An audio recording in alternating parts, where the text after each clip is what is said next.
Dead on the spot ang isang negosyante sa Davao del Norte matapos siyang tambangan. Away sa negosyo ang tinitignang motibo sa krimen. Nasa frontline ng balitang yan, si Gary De Leon. Pasado alas 8 ng umaga noong Lunes, nasa pulsa CCTV ang riding in tandem na ito sa parking lot ng isang pamilihan sa barangay Kanokotan sa Tagum, Davao del Norte. Noong una, dinaanan lang ng motor ang dalawang lalaking nag-uusap sa gilid ng isang puting SUV. Ilang segundo pa, may lalaking biglang tumakbo papalapit sa dalawa at binaril ang isa sa kanila. Agad naman tumakbo papasok ng pamilihan ang kausap ng nabaril.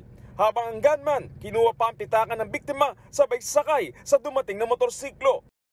Dead on the spot ang biktimang si Ramel Lintuan, 54 anyos, isang negosyante. Dalawang tama ng bala sa ulo ang agad niyang ikinamatay. Base sa investigasyon, posibleng away negosyo ang motibo sa krimen.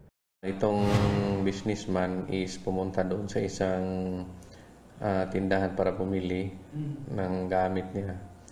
And actually, bulletproof yung sasakyan niya, kaya lang wala kasi siyang kasama. Kinuha yung pitaka pero hindi robbery incident, robbery ang motive nun. At planado talaga yun. May death threat na to kasi nag-bulletproof nga yun siya. Sa ngayon, di pa tukoy ang dalawang lalaking sakay ng motorsiklo pero may 4 ng persons of interest ang mga otoridad. Hindi na nagbigay ng pahayag ang mga kaanak ng biktima. Nagbabalita mula sa frontline, Gary De Leon, News 5. Mga kapatid, Cheryl Cosim po. Iba na ang may alam at may pakialam sa panahon ngayon. Para sa tuloy-tuloy na balitaan sa frontline, mag-follow at mag-subscribe sa social media pages ng News 5.